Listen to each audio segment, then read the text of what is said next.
Bismillahirrahmanirrahim. Assalamualaikum warahmatullahi wabarakatuh. Alhamdulillah. Alhamdulillah wa syukurillah wa salatu wassalamu ala rasulillah wa ala alihi wa sahbihi wa man wala amma ba'd. Ibu-ibu dan bapak sekalian, para kekasih Allah Subhanahu wa taala. Dan untuk itu marilah kita berdoa sebelum pengajian kita mulai. Semoga betul-betul Allah mencurahkan, membuka rahasianya, ma'rifahnya untuk kita semuanya. Ala hadhihi niyyah wa ala kulli niyatin salih. Al-Fatihah. A'udzu billahi minasyaitonir rajim. Bismillahirrahmanirrahim. Alhamdulillahi rabbil alamin, arrahmanir rahim, maliki yaumiddin. إياك نعبد وإياك نستعين اهدنا الصراط المستقيم صراط الذين أنعمت عليهم غير المغضوب عليهم ولا الضالين آمين. Alhamdulillah, ibu-ibu dan bapak sekalian, pada malam Jumat ini kita akan melanjutkan materi tasawuf kita sedikit. Kali ini khusus untuk perjalanan spiritual. Kalau kita katakan perjalanan spiritual, otomatis masuk perjalanan intelektual. Karena dalam bahasa Inggris itu sebetulnya intelektual itu sesuatu yang sifatnya spiritual juga. Jadi kalau kita katakan intelek itu bukan reason. Reason ini atau rasio cerebrov ini tidak menjanjikan banyak untuk penyadaran kita, Bapak Ibu sekalian. Jarang sekali orang sadar karena masuk akal. Pada umumnya orang sadar karena masuk hati. Kalau orang masuk akalnya sekedar untuk diketahui, belum tentu untuk diamalkan. Daya tukiknya tidak kuat kalau masuk di hati. Itulah sebabnya bahasanya wahyu, bahasanya Al-Quran, bahasanya Nabi, bahkan juga bahasanya orang tua menembus batin kita. Kadang-kadang bahasanya guru, bahasanya dosen, bahkan juga bahasanya para penceramah selalu berusaha untuk merasionalkan segala sesuatu yang sesungguhnya tidak perlu kita paksakan untuk dicerna oleh akal. Penyakit masyarakat modern, dan saya kira ini perlu mendapatkan perhatian untuk kita semua. Terlalu memuja akal. Bukan kita anti akal, bukan anti pikiran, anti reason, Bapak Ibu. Tetapi ada coupling-coupling di dalam diri setiap orang, termasuk diri kita, yang hanya bisa diberi pengertian oleh keyakinan, spiritualitas, kepercayaan. Ada juga coupling-coupling tertentu dalam diri kita yang membutuhkan memang pengertian secara rasional. Nah, kita selama ini tidak punya mapping di dalam mengukur, menginstall, memasukkan unsur-unsur kecerdasan di dalam hati kita semua. Akibatnya frustrasi muncul. Saya sudah lama ikut ceramah, tapi kok nggak dapat apa-apa. Kambuh lagi dan kambuh lagi. Ya. Sama juga, saya sudah S1, S2, S3, tapi kok tidak bisa merubah perilaku saya. Masih suka emosional, meledak-ledak, tidak bisa menghentikan saya melakukan dosa, maksiat. Padahal sudah doktor, guru besar. Ini muncul karena kita keliru di dalam melakukan mapping, pemetaan organ-organ kecerdasan dalam diri kita sendiri. Karena itu Bapak Ibu sekalian, pengajian tasawuf ini yang mungkin tidak bisa diisi melalui kegiatan aktivitas reason, kecerdasan otak selama ini. Ya, contoh yang saya akan coba perkenalkan, sudah dikenal sebetulnya, perjalanan spiritual kita. Seolah-olah perjalanan spiritual itu sangat dikonotasikan, wah ini mau tadabbur alam, kemana lagi? Saya kan tidak, tujuan saya ke puncak itu bisnis, rapat, kantor. Kalau dulu kita tujuannya tadabbur alam. Padahal Bapak Ibu sekalian, entah kantor, entah rekreasi, entah spiritual, setiap langkah perjalanan anak manusia itu harus dimaknai sebetulnya dengan perjalanan spiritual. Innamal a'malu binniyati. Kalau itu kita niatkan lillahi ta'ala, perjalanan sekuler kemanapun pergi itu bisa berubah menjadi perjalanan spiritual. Tapi juga bisa sebaliknya. Perjalanan spiritual sebentuk apapun, udah pakai putih-putih, sudah segala macam. Ya, bawa benda-benda spiritual, tasbih, Quran, pembimbing. Tapi sesungguhnya substansinya perjalanan sekuler. Dia terlalu pingin memberikan kepuasan akalnya. Sudah 1 malam, 2 malam gak dapat apa-apa. Kenapa? Yang aktif adalah akalnya. Tadi kita katakan, justru ia menyadarkan orang itu berubah perilakunya, sikapnya, lebih banyak dirubah oleh pendidikan yang masuk di hati, bukan sesuatu yang masuk di akal. Nah, alangkah bagusnya kalau dua-duanya, itu yang disebut dengan bahasa kita di sini haqqul yakin. Kalau hanya ia masuk akal saja, ainul yakin. Kalau ia masuk di hati saja, ya ilmul yakin yang pertama, kemudian yang kedua masuk di hati, itu adalah ainul yakin. Kalau dua-duanya masuk akal dan masuk di hati, haqqul yakin.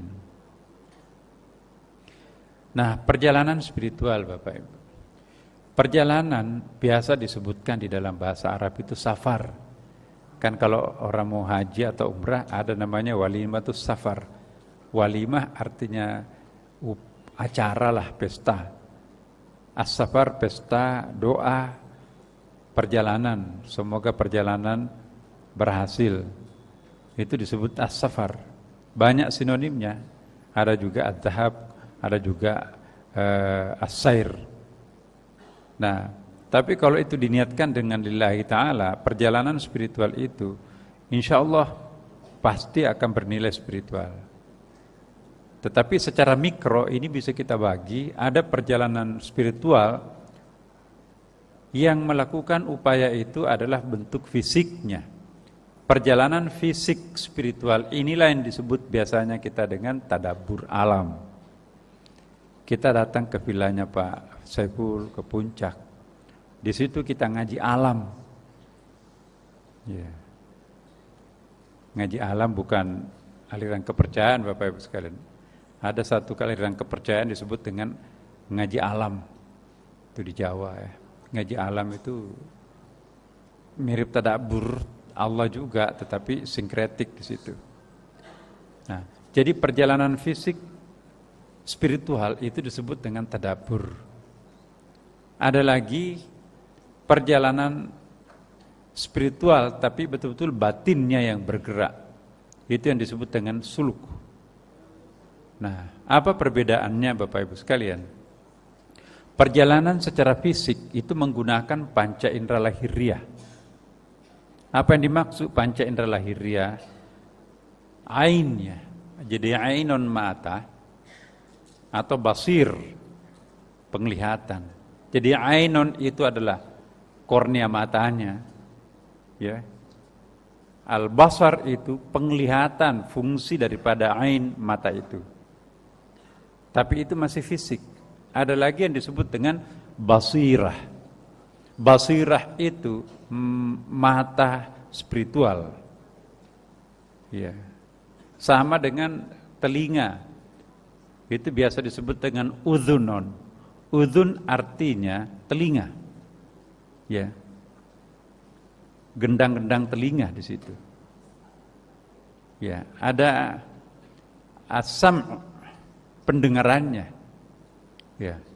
As-sam'a yaitu fungsi spiritual daripada pendengaran itu. Banyak semuanya kita di sini memiliki al-ain, mata.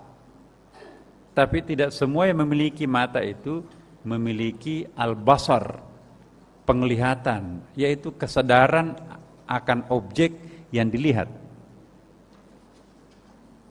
Tingkat 3, ada orang yang punya ain, punya al-basar, punya analisa segala macam tentang objek nalar itu, tapi tidak memiliki apa yang disebut dengan basirah, tidak memiliki pandangan batin.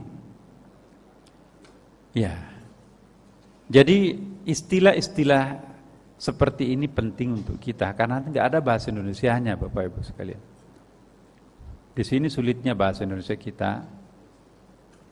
Susah mengajarkan tasawuf dengan menggunakan bahasa Indonesia. Kenapa? Karena vocabulary bahasa Indonesia kita itu sangat miskin untuk memahami bahasa batin. Terlalu banyak yang kita maksud di dalam batin, tetapi perbendaharaan kosakata bahasa Indonesianya terbatas sekali. Iya kan Bapak? Bandingkan dengan bahasa Arab, saya pernah jelaskan, bahasa Arabnya cinta. Itu ada 14. Mulai dari cinta palsu, cinta monyet, sampai cinta ilahi, itu urutannya 14. Nah kita semuanya berarti cinta. Ini artinya bahwa kita itu bahasa Indonesia itu lebih bahasa materialistik sebetulnya. Bahasa Indonesia bukan bahasa spiritual yang baik. Mohon maaf, bahasa Indonesia, aku juga Indonesia kok. Tapi bahasa Indonesia kita itu tidak bisa menerjemahkan Al-Quran. Maka terpaksa harus dibolak-balik dengan penjelasan. Makanya itu satu baris Al-Qurannya biasanya 2-3 baris terjemahannya kan Ibu? Ya. Bismillahirrahmanirrahim. Itu 3 kata. Bismillahirrahmanirrahim 4 kata. Tapi diterjemahkan dengan nama Allah yang Maha Pengasih, lagi Maha Penyayang, panjang banget. Alhamdulillahi, segala puji bagi Allah. Seru sekalian alam. Wah. Mohon maaf, kadang-kadang bahasa Jawa, bahasa Sunda, itu lebih cepat mengartikan Al-Quran ketimbang bahasa Indonesia. Bahasa Bugis. Saya dulu belajar tafsir. Jadi bisa letter-let itu, satu hurufnya, satu kosakatanya. Tapi kalau bahasa Indonesia, muter-muter. Akhirnya kita seringkali keliru. Karena sinonimnya terlalu banyak. Saya ingin berikan satu contoh, Ibu, Bapak. Lan tarda ankal yahud walan nasara hatta tattabi'a millatahum. Lan tarda, tidak akan. Padahal kalau dalam bahasa Arab itu ada perbedaan antara lan, la, ya, laisa, banyak.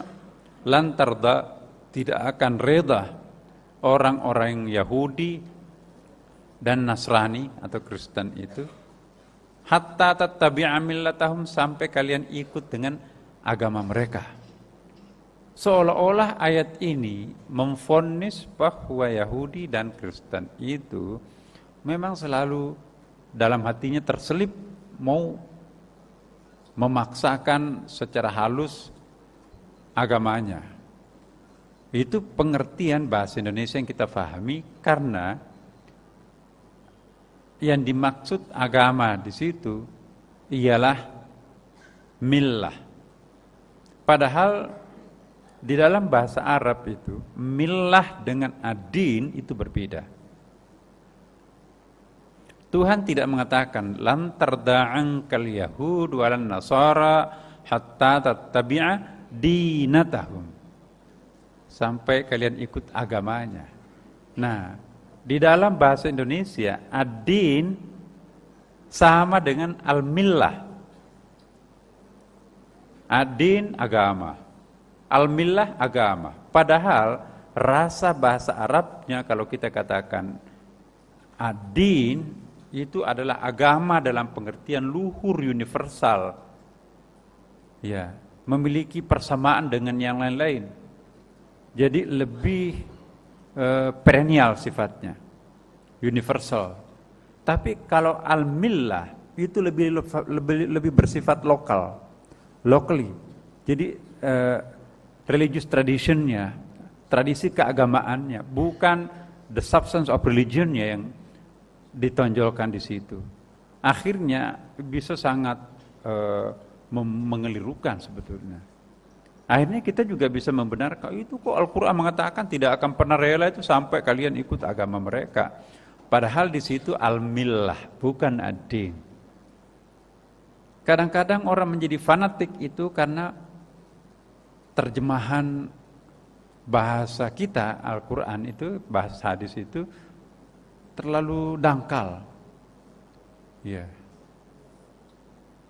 Bukan Al-Qur'annya, tetapi kosakata yang dipakai menerjemahkan Al-Quran itu berbeda dengan kehendak Tuhan yang sesungguhnya, berbeda dengan apa yang dimaui Nabi sesungguhnya.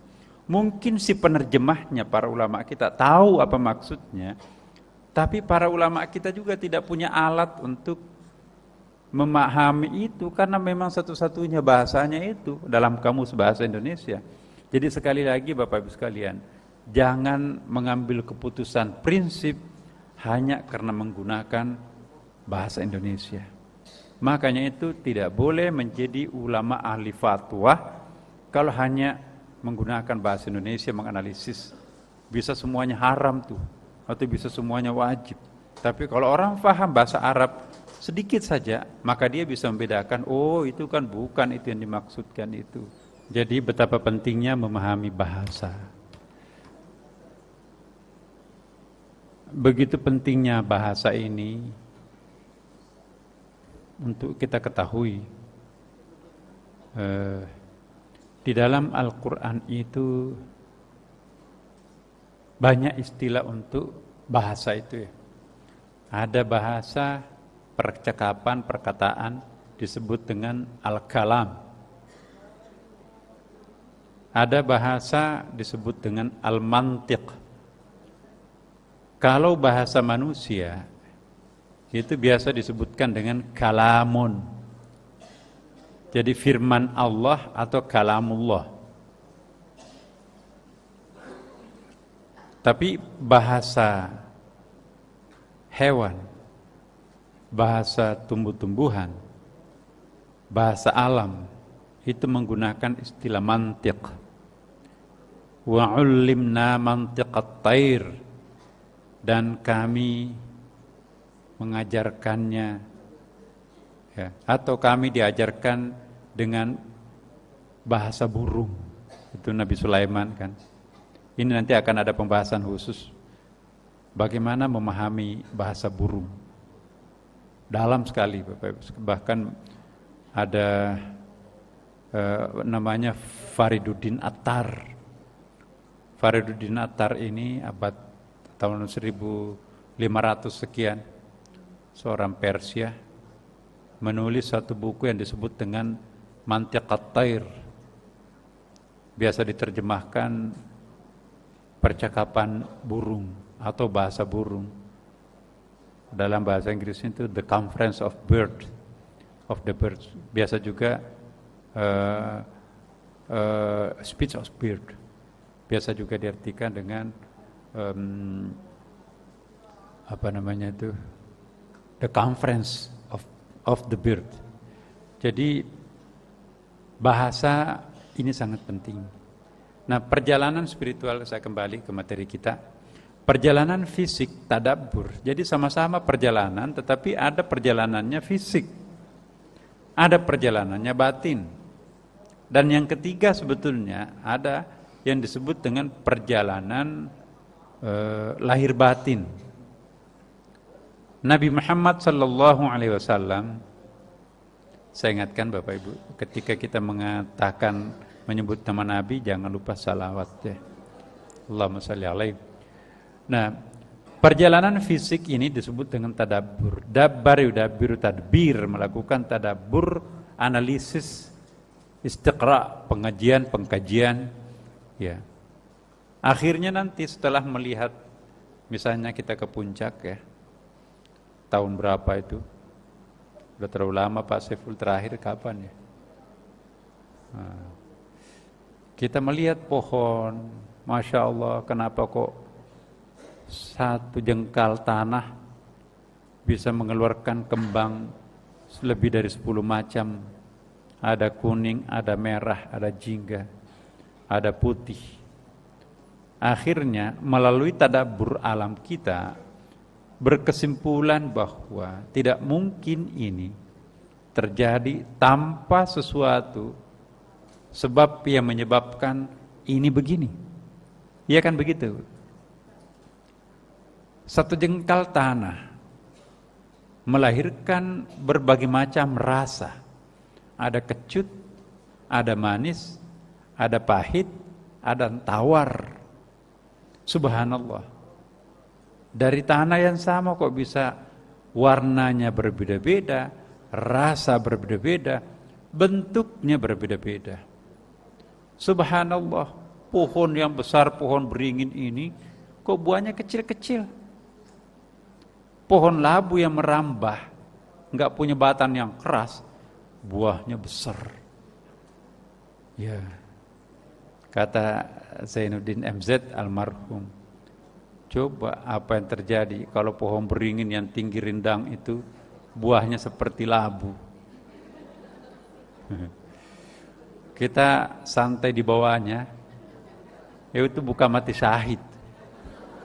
Ada pacaran di bawahnya, kena pohon labu mati, itu bukan mati syahid di situ. Ya. Kenapa justru pohon yang menjalar seperti labu, seperti yang besar itu yang buahnya kecil. Jadi Masya Allah, semua ada hikmahnya. Ya.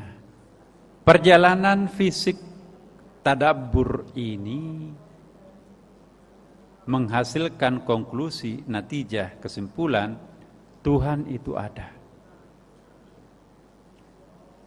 Tadabbur alam juga nanti mengisyaratkan, seperti yang pernah kita lihat, ada pohon pinus, ya, ada yang mengamati pohon pinus yang di belakang villa itu tinggi besar, kayaknya sudah ratusan tahun ya.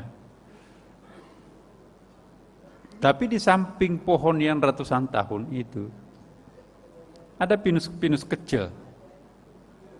Bahkan ada yang baru tumbuh. Di samping pohon pinus yang tinggi besar itu, ada juga yang terbaring, lapuk. Akhirnya, sang penakbur ini, yang tadabbur tadi, nangis. Ibu, kenapa menangis? Enggak tahu, saya tiba-tiba menangis aja. Ini melukiskan siklus kehidupan aku juga. Saya melihat pohon pinus yang besar ini, ratusan tahun ini, keriputnya sangat besar. Batangnya itu keriputnya menganga itu. Saya lihat batang pinus yang kecil-kecil ini hijau tanpa keriput. Saya melihat yang baru tumbuh ini, cucunya sang batang ini, Itu gak berwarna, pokoknya ranum sekali, masih sangat bayi. Tapi di samping batang yang berdiri tegak tegar ini, ada juga yang terbaring lapuk, berarti dia sudah innalillahi wa inna ilaihi rajiun. Saya sudah seperti pohon pinus tua ini, sebentar lagi akan terbaring lapuk seperti ini. Nangis dia, ya Allah, inilah perjalanan hidupku. Itu yang disebut dengan tadabbur alam. Melalui kemampuan kecerdasan tadabbur alam secara fisik, menggunakan kornea mata, menggunakan analisis al-basirnya, dia bisa menyimpulkan, saya juga akan seperti ini, sampai nangis.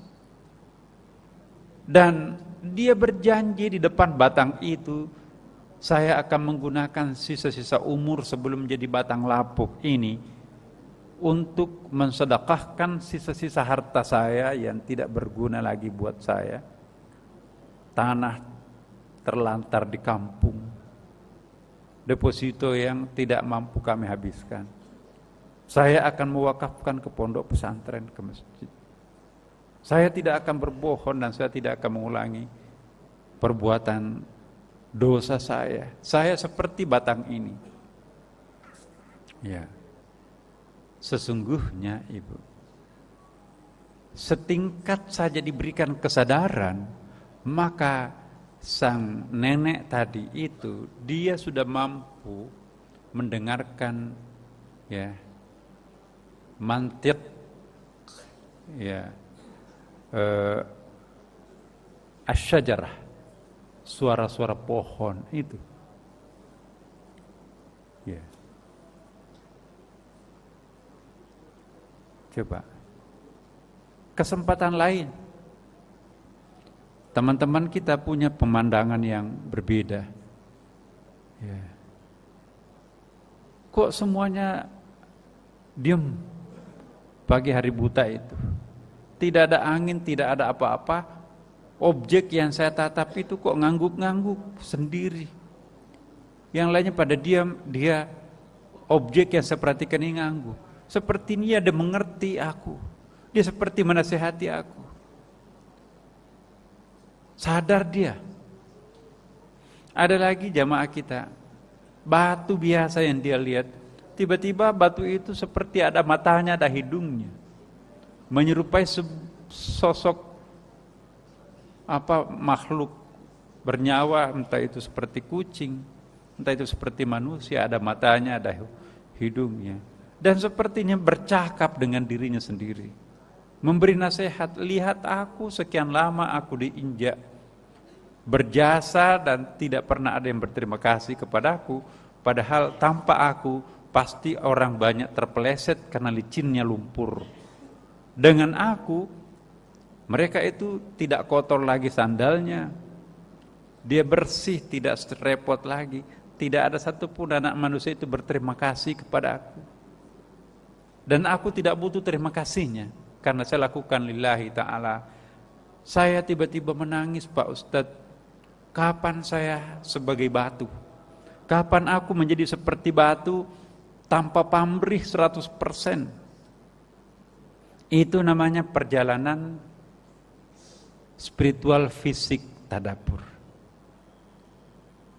Kesimpulan logika hanya digunakan untuk mengambil satu hikmah. Subhanallah, ini pembelajaran. Ada lagi menatap air. Ya. Pak Ustadz, saya dengar, saya ingat, tidak pernah saya lupa. Air itu katanya kalau dibacakan Al-Fatihah itu bisa berubah. Kenapa waktu saya bacakan surah Al-Fatihah kolam renang ini, ya, aku seperti ingin tersedot. Aku seperti bersahabat. Ya. Saya tidak bisa membahasakan apa yang saya rasakan ketika bersahabat dengan air. Jadi Bapak Ibu, tadabbur alam perjalanan fisik spiritual ini bisa membuahkan merupakan pembelajaran yang amat dalam kehidupan. Orang yang arif bijaksana, gurunya bukan hanya orang. Gurunya adalah pohon, gurunya adalah batu, gurunya adalah air, gurunya adalah tanah. Bahkan pelajaran berharga yang dia peroleh dari alam itu lebih ikhlas, tanpa diminta honor, tapi pencerahannya luar biasa. Merubah pandangan hidupnya. Aku harus ikhlas seperti ikhlasnya batu. Aku harus mencinta seperti cintanya air. Dan aku harus merubah diri saya dengan melihat batang. Siklus, ada batang tua yang keriput kulitnya. Ada anaknya, ia masih hijau. Ada bayinya, ia masih belum berbentuk kulitnya. Dan ada yang tumbang lapuk. Sebentar lagi aku akan laput seperti dia. Berubah hidupnya. Keseluruhannya ini masih disebut dengan perjalanan fisik atau tadabbur. Ya. Yang kedua, Bapak Ibu, ada lagi yang disebut dengan perjalanan batin. Nah, ini perjalanan batin, perjalanan spiritual tapi batinnya yang berjalan, ini disebut dengan suluk. Ya. Jadi dia tidak perlu fisiknya pergi ke puncak. Dia tidak perlu menyiapkan perbekalan, baju dingin dan lain-lain. Cukup menggelar sajadahnya di zawiyahnya. Pernah saya jelaskan zawiyah kan Ibu? Zawiyah itu adalah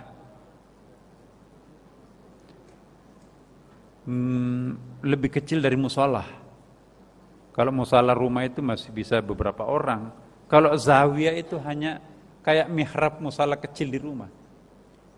Ya. Lebih lebar sedikit daripada sajadah. Tapi di situ benda spiritual, Quran, tasbih, mukna, ya. Mungkin juga di situ ada dupa-dupanya itu. Karena Nabi itu Bapak Ibu setiap hari Jumat itu dihiasi kemenyan ya, dupa itu. Jadi kadang-kadang orang enggak melihat hadis, wah bid'ah. Masya Allah, itu hadis Bukhari loh Bapak Ibu. Bagi orang sunnah, ahlus sunnah seperti kita ini, percaya betul bahwa hadis yang diriwayatkan oleh Imam Bukhari itu adalah sahih. Ya, hampir sama sahihnya dengan Quran. Ya. Setiap hari Jumat Nabi membakar kemenyan. Sampai sekarang kan di Saudi itu. Mengharumkan suasana itu. Tapi di situ minus mitos. Nah, kita mohon maaf masyarakat kejawen tradisional itu memitoskan, memistikkan dupa itu kemana asapnya pergi, di situ kita arahnya mencari rezeki ada di sana tuh. Padahal anginnya dari situ, kipas anginnya ada di sana pasti. Jadi enggak masuk akal. Harum-haruman itu intinya loh. Nabi suka sekali parfum. Ya. Ada 3 hal yang paling dicintai Nabi menjelang wafatnya itu dia tentu saja sholat ya. Yang kedua parfum. Yang ketiga perempuan, istrinya. Itu simbolik semuanya. Nanti panjang waktu membahas ini. Tapi poin yang saya ingin jelaskan tuntas malam ini, apa yang dimaksud perjalanan batin suluk. Di dalam zawiyah tadi itu. Zawiyah itu sekecil apapun rumah kita di samping lemari. Jangan disandarkan lemarinya itu di tembok, di sudut-sudut rumah itu bagus dibikin zawiyah. Tidak pernah kita pakai sepatu masuk ke dalamnya. Enggak pernah barang haram tergantung di situ. Yang ada adalah mukena halal. Bukan pemberian hadiah lebaran orang ada maunya. Ini baju hasil keringat, tetesan keringat saya sendiri. Murni 100% halal. Aqua ini adalah pembelian keringat saya sendiri. Tidak boleh benda yang syubhat masuk di zawiyah. Itulah nanti yang melambangkan seperti pengalamannya Maryam hidup di dalam zawiyahnya. Wajada indahu fil mihrab, itu selalu mendapatkan sesuatu di dalam mihrab. Nah, subhanallah Ibu, Bapak. Jadi di dalam zawiyah itu kita bisa melakukan perjalanan spiritual, suluk. Ya. Caranya bagaimana? Ini penting. Ambil air wudhu, duduk sesudah sholat misalnya. Di situ kita awali dengan zikir, wirid, tafakkur, tadzakur. Sudah saya jelaskan ini kan. Apa perbedaan wirid, zikir, tafakkur, tadzakur. Sesudah tadzakur, dia hilang. Sesudah hilang, dia sadar.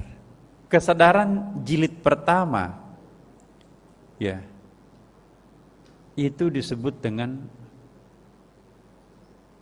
qurbun nawafil. Kesadaran jilid 2, sadar setelah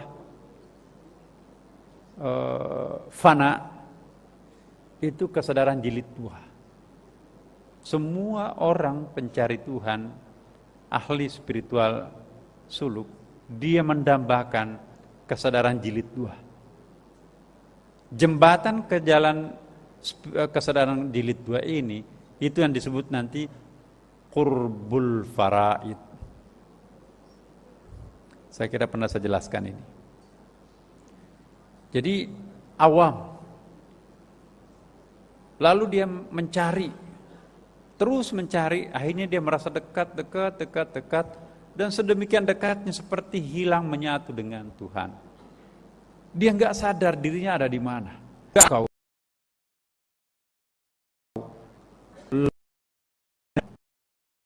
dengan fana, tidak sadar. Sesudah mengalami proses tidak sadar, muncul kesadaran. Sadar daripada kefanaan, itulah yang disebut dengan qurbul faraid. Sudah enggak ada lagi bedanya sunat dan yang wajib. Sudah enggak ada lagi bedanya yang makruh dengan yang haram. Sudah enggak ada lagi bedanya dengan apapun siapapun. Sudah enggak ada lagi bedanya ya musibah dengan nikmat. Kalau orang sudah sampai kepada kesadaran jilid 2 tadi, sadar sebelum fana, itu sadar sebelum fana itu biasa. Fana sesudah sadar, itu yang disebut dengan qurbun nawafil. Ada 2 Bapak Ibu ya, saya ulangi. Tadinya kita dalam keadaan seperti ini kan, kita sadar kan Bapak Ibu. Tapi begitu mencari dan dekat, sedekat-dekatnya akhirnya seperti menyatu. Sampai pada puncaknya kita nggak sadar. Itu disebut dengan qurbun nawafil. Nggak tahu berapa lama. Akhirnya sadar kita kembali dari ketidaksadaran. Tapi sadar kembali itu bukan lagi sadarnya seperti kemarin. Ini sadar jilid 2. Lain. Aku sudah bukan aku. Ya. Pohon sudah bukan pohon lagi. Batu sudah bukan batu lagi. Kalian sudah bukan kalian seperti dulu lagi. Kalian batu, apapun, termasuk aku. Dia yang maha dia semua. Tiada lain selain dia. La mawjud illallah. Tidak ada yang wujud selain dia. Ini dia. Dambaan kita semua di sini. Nah, ini perjalanan batin. Caranya adalah kita berkontemplasi, Ibu Bapak. Diawali dengan zikir, baca Quran, baca subhanallah, alhamdulillah, wa la ilaha illallah. Dan lama-kelamaan kita ketemulah dengan wirid kita yang sudah terukur itu.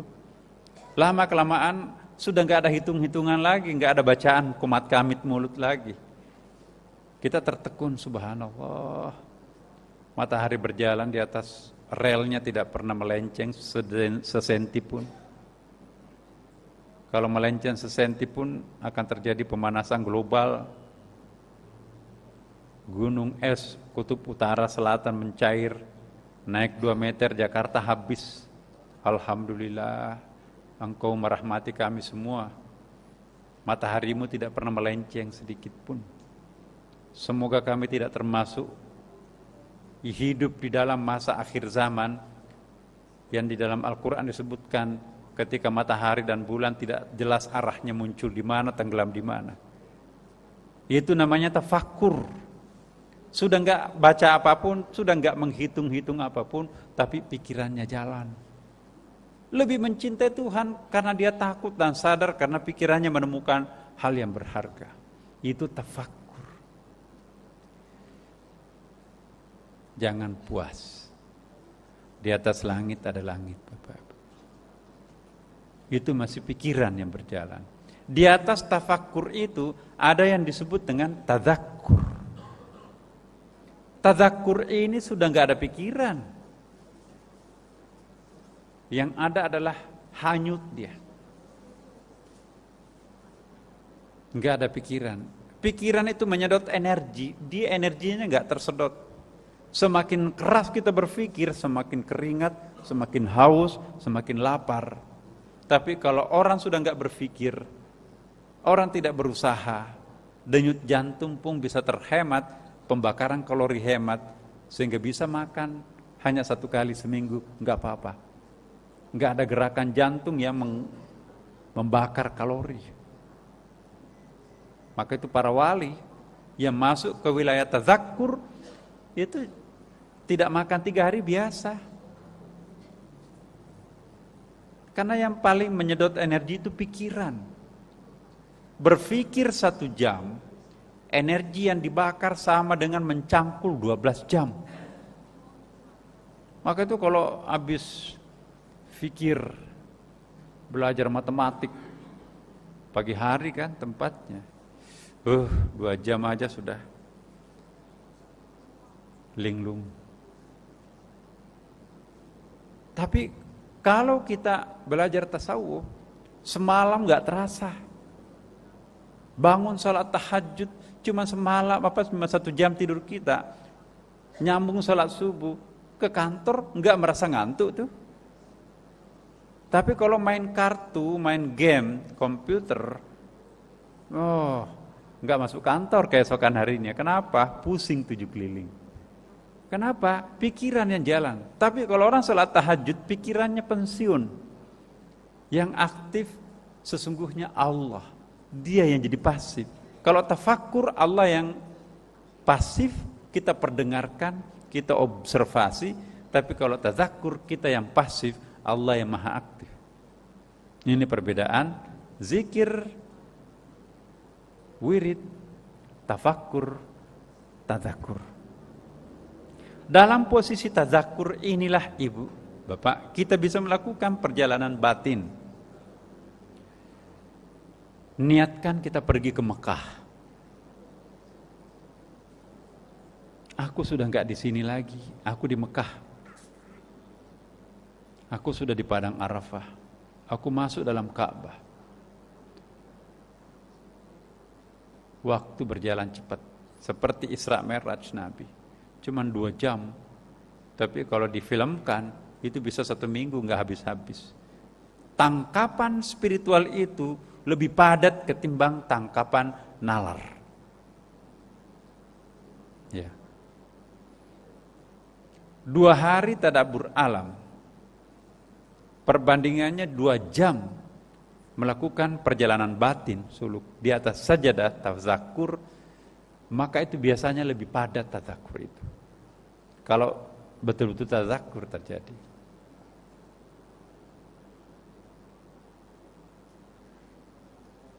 dalam agama Hindu.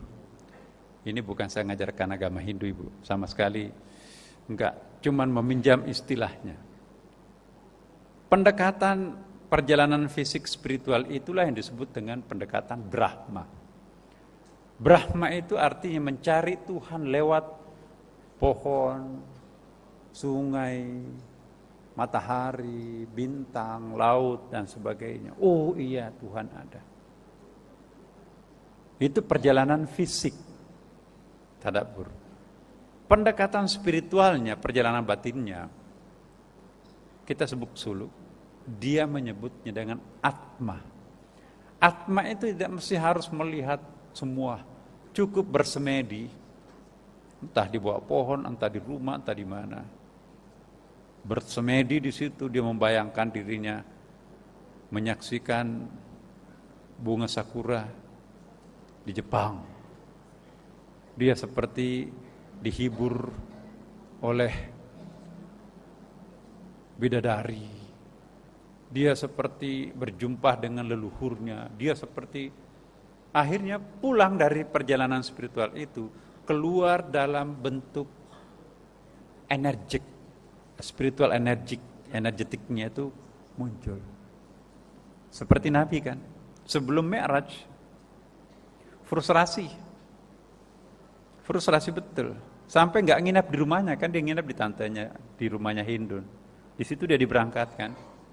Tapi begitu pulang turun dari Sidratil Muntaha, kita harus hijrah, kita harus pertahankan Islam.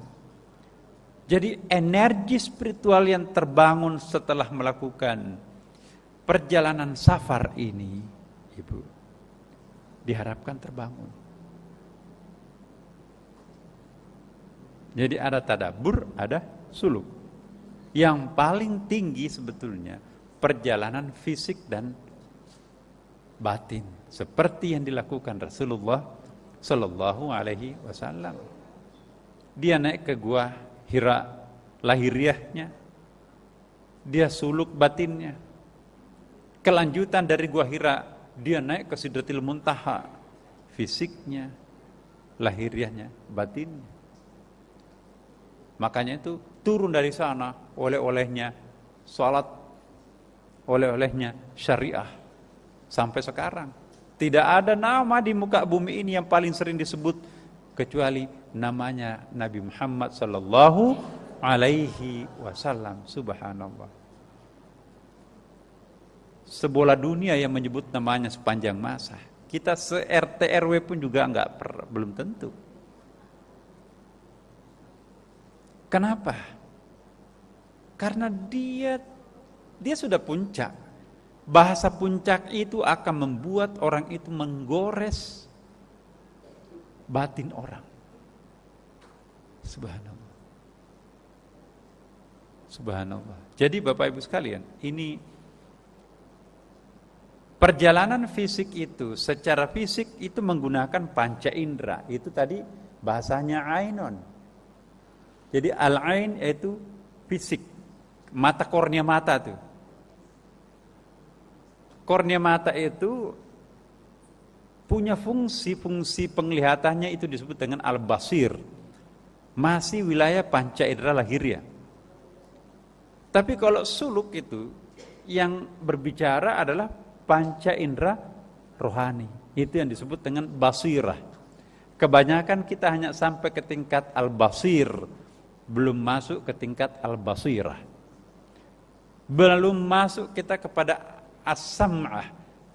Kita kepada as-sam', mendengaran. Nah, ayat di sini disebutkan, ya.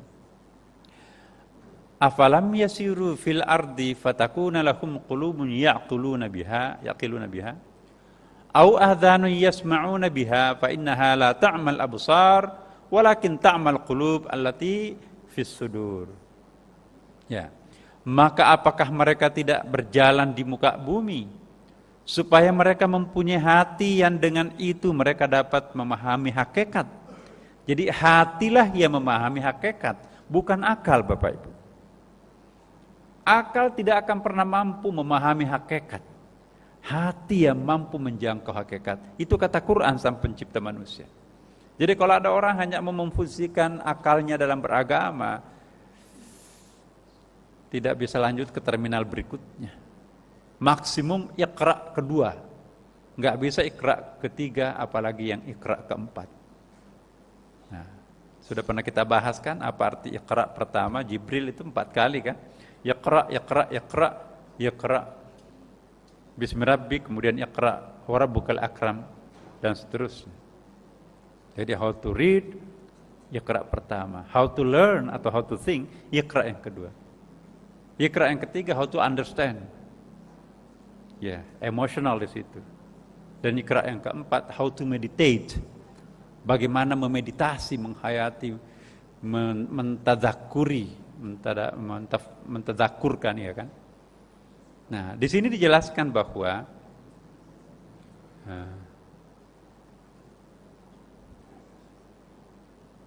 fa innaha la ta'mal absar walakin ta'mal qulub allati fis sudur. Sesungguhnya bukanlah mata itu yang buta, melak melihat. Tetapi yang buta ialah hati, mata hati ya, yang ada dalam dada mereka. Ini menunjukkan bahwa ada 2 mata, mata lahiriah, mata batiniah. Ada 2 telinga, telinga lahiriah, telinga batiniah. Ada 2 macam panca indera lahiriah dan panca indera batiniah. Kebanyakan kita level Iqra pertama dan kedua hanya menggunakan panca indera lahiriah. Yang Iqra ketiga 4 inilah yang mampu menggunakan panca indera batiniahnya. Perjalanan spiritual kita bisa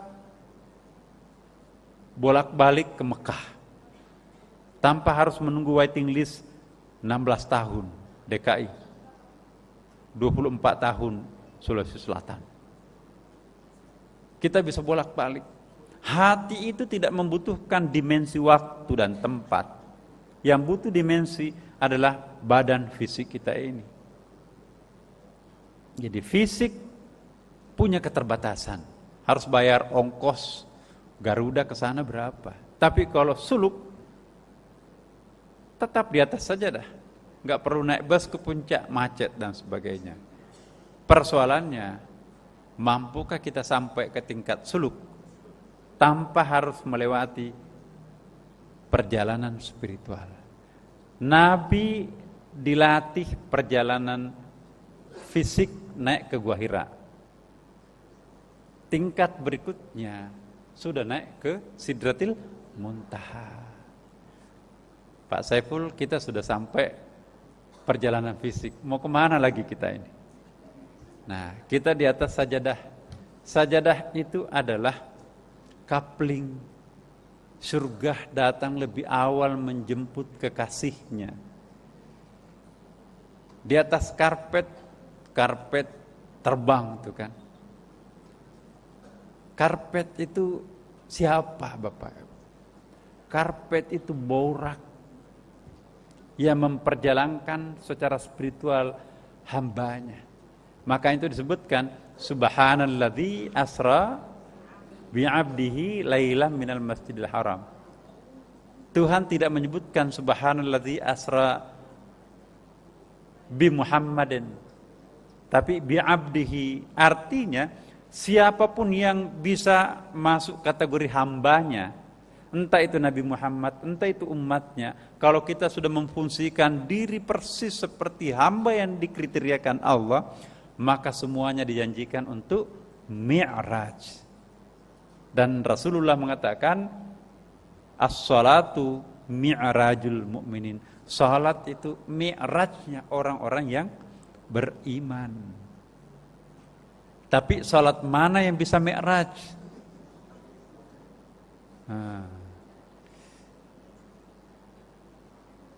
Kita sudah bahas sedikit, dipotong lagi ini.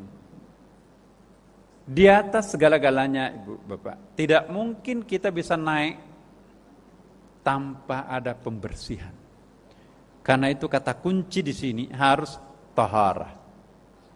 Tanpa taharah, pembersihan lahir batin, nggak mungkin kita akan tarakki. Tarakki itu naik ke atas.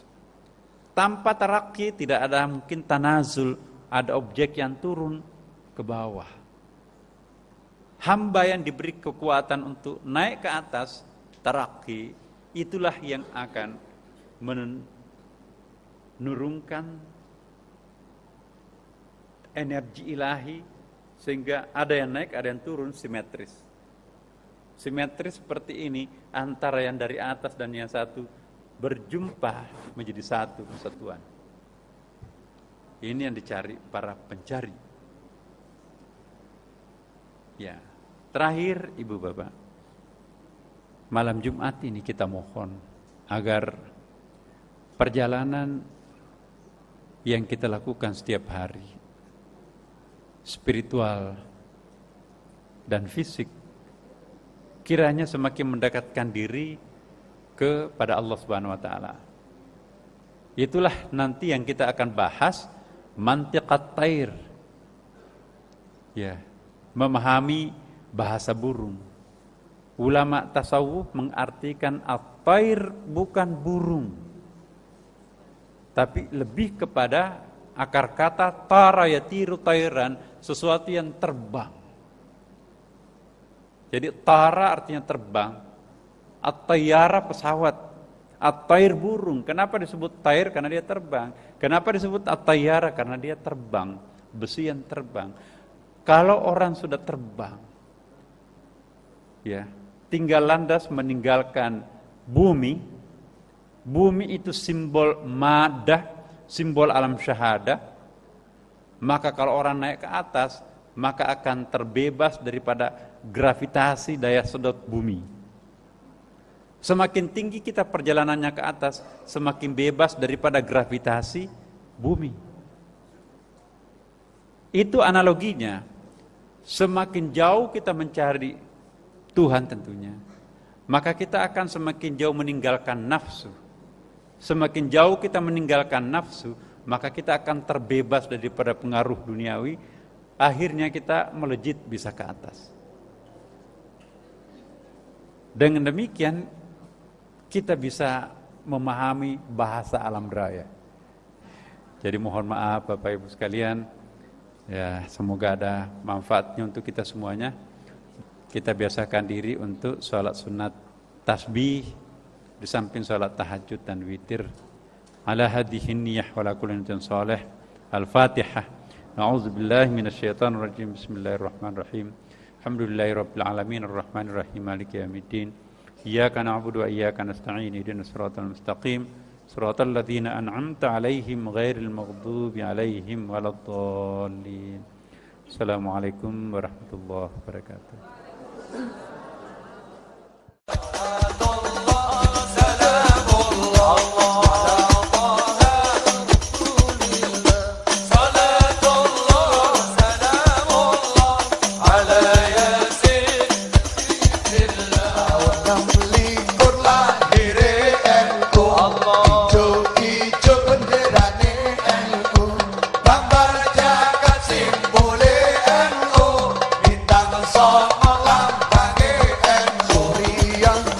La